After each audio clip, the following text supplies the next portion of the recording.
Hello guys, welcome back to my channel Paro's blog diaries. কেমন আছো তোমরা সবাই? আশা করি তোমরা সবাই খুব ভালো আছো। বড় ব্লগ ভিডিও দেওয়ার কমিটমেন্ট করেছিলাম বটে, কিন্তু শর্টস আপলোড করা যতটা ইজি আর যতটা কম টাইম টেকিং, বড় ব্লগ এডিট করা কিন্তু ভীষণ টাইম টেকিং একটা কাজ আর অনেক দিনের একটা মেহনতের ব্যাপার। কেননা শ্যুটও করতে হবে অনেকটা টাইম ধরে, এবার সেটা অনেকটা লেন্দি হয়, অনেকটা লম্বা সময়ের জন্য ভিডিও হয়। সে অতটা টাইমের ভয়েস ওভার করা, দেন এডিটিং করা, সেটাকে পাবলিশ করা, it's really a time taking job. সেজন্য আগের বড় ব্লগটা পাবলিশ করার প্রায় ২ সপ্তাহ পর আবার এটা পাবলিশ করছি। বাট অবশ্যই আমি ট্রাই করব, একদম পুরোপুরি ট্রাই করব যাতে প্রতি সপ্তাহে অন্তত একটা করে, জাস্ট ইনিশিয়াল স্টেজ তো তাই বলছি, অন্তত যাতে একটা করে প্রতি সপ্তাহে বড় ব্লগ আমি দিতে পারি। আমি পুরো ট্রাই করব।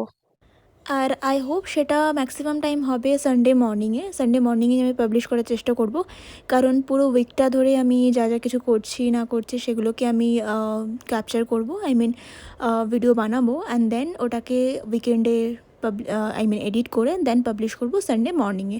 তো তোমরা সানডে মর্নিং করে আমার চ্যানেলে বড় ব্লগ পাবে। আর শর্টসের কথা তো নতুন করে কিছু বলার নেই, কারণ প্রতিদিন সকাল ৮টায় আমার চ্যানেলে শর্টস আসে, ইউটিউব শর্ট। যারা তোমরা আমাকে ফলো করো বা সাবস্ক্রাইব করে রেখেছো তারা সবাই নিশ্চয়ই জানো, আর যারা করে রাখোনি তারা প্লিজ সাবস্ক্রাইব করে দাও আমার শর্টসগুলো প্রতিদিন দেখার জন্য। বাই দ্য ওয়ে, আমি সেদিনকে বেরোচ্ছিলাম একটু ঘুরতে, আর যেটা ছিল একটা স্যাটারডে বিকেলবেলা। একটু রেডি হয়ে নিচ্ছিলাম। আই থিঙ্ক এটার গেট রেডি উইথ মিটা তোমাদের সাথে আমি শেয়ারও করেছি শর্টে, তো তোমরা ওখানে গিয়ে দেখতে পারো ওটা। সেদিনকে আমি যাচ্ছিলাম একটা মলে, ওখানে একটা মেলা হচ্ছিল, বৈশাখীর একটা মেলা, যেটা কিনা পাঞ্জাবিদের একটা উৎসব। যেমন আমাদের বাঙালিদের নববর্ষের যেমন উৎসব হয়, নববর্ষ নিয়ে যেমন আমরা মাতামাতি করি, তেমন বৈশাখী নিয়ে পাঞ্জাবিদেরও একটা মাতামাতি আছে। তো সেইটারই একটা মেলা ছিল ওই মলের মধ্যে, তো সেটাই দেখতে যাওয়ার জন্য রেডি হচ্ছিলাম। আর দেখো, তোমরা এখানে দেখতেই পাচ্ছ যে আমি একটা ওভারসাইজ টি শার্ট পরেছিলাম, যে টি শার্টটা আমার ছিল না। কার আমি বলবো না, আই থিঙ্ক তোমরা গেস করতে পারছো এই টি শার্টটা কার। অ্যাকচুয়ালি আমি যখনই কোথাও যাওয়ার জন্য রেডি হই না, আমি যখন আমার ওয়ার্ড্রপ খুলি তখন আমার এটাই ফিলিংস আসে যে আর আমার তো কোনো জামাই নেই, আমার তো কোনো নতুন ড্রেসই নেই।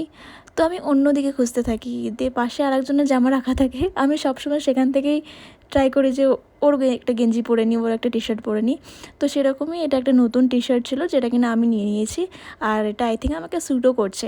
তোমরা কমেন্টে বলো টি শার্টটা আমার উপর কেমন লাগছে। আর এই টি শার্টটার কালারটা এত সুন্দর ছিল, এত ব্রাইট লাগছিল, যে আমি তো ডিসাইড তখনই করে নিয়েছিলাম যে এরকম সেম সেম কালারের, আই মিন মারুন টাইপের একটা কালারের আমি একটা টপ নেব অথবা ড্রেস নেব। মারুন কালারের কোনো টপ এখনও পর্যন্ত আমার কাছে নেই, তো আমি এটা একটা কিনবো আর তোমাদেরকে জানাবো অবশ্যই যে আমি কোথা থেকে কিনলাম না কিনলাম। নিজের বার্থডেতে একটা সেলফ গিফট করেছিলাম, এটা আগে একটা শর্টেও বলেছি, যেটা কিনা একটা ব্রাউন স্কিন টোনের জন্য একটা লিপস্টিক, নিউড শেডের একটা লিপস্টিক, হালকা পিচ কালার টাইপের। তো তোমরা এখানে দেখতেই পাচ্ছ আমার স্কিন টোনে এটা কতটা কমপ্লিমেন্ট করছে, অবশ্যই কমেন্টে জানিও।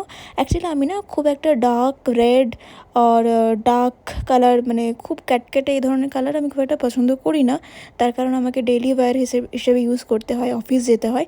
তো আমি সবসময় এটাই চেষ্টা করি একটুখানি স্টেবল, একটু হালকা, একটু লাইট শেডের কালার ইউজ করা যায় কিনা। তো সেই অনুযায়ী লিপস্টিকটা একদম পারফেক্ট ছিল আমার অফিসের জন্য আর ডেইলি ওয়্যারের জন্য। তোমরা যদি কেউ এই লিপস্টিকটা কিনতে চাও, আমি অ্যাকচুয়ালি এটা অফলাইন একটা স্টোরে গিয়ে কিনেছি। তো তোমাদের যদি কারোর এটা ভালো লাগে, তোমরা যদি কিনতে চাও, তো প্লিজ আমার ইনস্টাগ্রামে ডিএম করো, আমি তোমাদের সেটার লিঙ্ক দিয়ে দেবো আর লিপস্টিকটার ছবিও পাঠিয়ে দেবো, যাতে তোমরা ইজিলি ওটা পারচেস করতে পারো। আমরা তো নেমে গেছিলাম গ্রাউন্ড ফ্লোরে, আর ওখানে ড্রাইভার অলরেডি চলে এসেছিলো, ওকে সকালবেলাতেই ফোন করে বলে দিয়েছিলাম বিকেলে একটু বেরোবো, তো ও সেই মতন একদম টাইমলি চলে এসছে। তো আমরা এখন যাব আর গাড়িতে উঠবো। দে দো उसका फटाक से उसने बोला आईफोन तो है आपके पास। 4th ফ্লোর থেকে গ্রাউন্ড ফ্লোরে আসার সময় লিফটে কিছু কাণ্ড কারখানা হয়েছে, যেটাই আমি শেয়ার করছিলাম দীপের সাথে। অ্যাকচুয়ালি একটা ছোট্ট বাচ্চা ছিল, সেই কিনা আমার আইফোনটাকে দেখেছিল, আর সেটা নিয়েই ডিসকাশন করছিল যে তোমাদের কাছে আইফোন আছে, এটা ওটা। মানে এখনকার বাচ্চারাও কত স্মার্ট দেখো, যে ওরা আইফোন চেনে, ইভেন ওটার ভ্যালুটা পর্যন্ত জানে যে আইফোনের কতটা ভ্যালু। আমাদের সময় তো আমরা হয়তো জানতাম না, আইফোন তো দূরের কথা, ফোনও পেয়েছে ক্লাস 12-এর পর, আই মিন আই থিঙ্ক আমার মনে আছে আমি তো ক্লাস 11-এর সময় আমার কাছে ফোন এসছে। তো এইসব তো অনেক দূরের কথা ছিল আমাদের ছোটোবেলায়, এখনকার জেনারেশনটাই হয়তো এরকম স্মার্ট। আমরা অলরেডি কথা বলতে বলতে পৌঁছে গেছি মলটাতে, আর এই দেখো মলের বাইরের ভিউটা।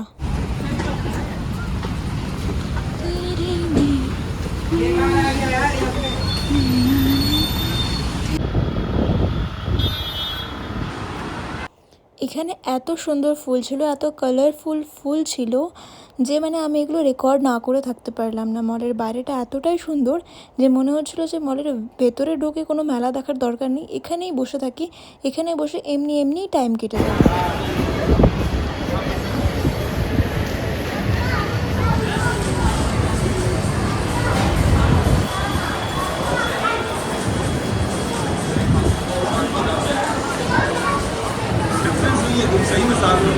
এখানে আসার পর না মেলা দেখে আমার কেমন একটা নস্টালজিক ফিল আসছিল, কারণ আমাদের নৈহাটিতেও রথের মেলা হয়, যেখানে এরকম কত সুন্দর সুন্দর জিনিস পাওয়া যায়। আর আমরা ছোটোবেলায় ওই মেলায় যাওয়ার জন্য কত ওয়েট করে থাকতাম। আর এখন তো বড় হয়ে গেছি, মেলায় যাওয়ার অতটা ইচ্ছাও নেই আর টাইমও নেই সত্যি কথা বলতে। তো অনেকদিন পর আজকে এই মেলাটা এসে না ভীষণ ভালো লাগছিলো।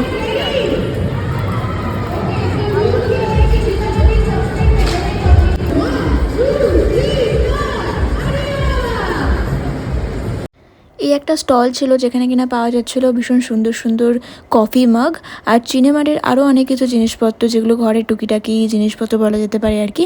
আর আমার না নতুন করে একটা কফি মাগের প্রতি ভীষণ একটা ভালোবাসা জন্মেছে। কফি মাগ বিভিন্ন রকম সুন্দর সুন্দর যে পিন্টারেস্ট যেই ডিজাইনগুলো দেখা যায়, আর ভীষণ ভালো লাগে খুব কফি মাগ কালেক্ট করতে।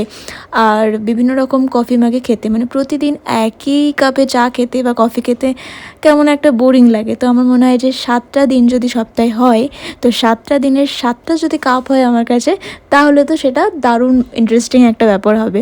বাট দুঃখের বিষয় হলো আমার কাছে এখন অত কাপ নেই।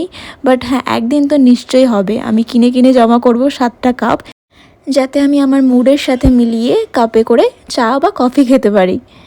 আর তারপরে তো মোস্ট বিউটিফুল জিনিস, সেটা হচ্ছে গিয়ে ব্যাগের কালেকশানে কিন্তু আমার দারুণ লাগে। আর আমি কিনতেই থাকি ব্যাগ, কিছু না কিছু তোমাদের সাথে অনেক সময় শেয়ারও করি শর্টসে। রিসেন্টলি আমি একটা ব্যাগ কিনেছি, যেটার শর্টস আসবে আর কিছু দিনের মধ্যে, তোমরা দেখতে পেয়ে যাবে। বাট এখানেও ব্যাগের কালেকশানগুলো ভীষণ ভালো ছিল, অফিসে নিয়ে যাওয়ার জন্য দারুণ দারুণ ব্যাগ ছিল।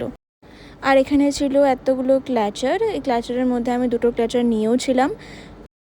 আমি ওখান থেকে এই 2টো ক্লাচার কিনেও নিয়েছিলাম। আর সেদিনকে ওখানে পাঞ্জাবিদের যেহেতু অনুষ্ঠানটা ছিল, সেই অনুযায়ী পাঞ্জাবিদের ভাংড়া ডান্স, পাঞ্জাবিদের ঢাবা, লস্যি, এরকম আরও অনেক রকম পাঞ্জাবিদের জিনিসপত্র ছিল ওখানে।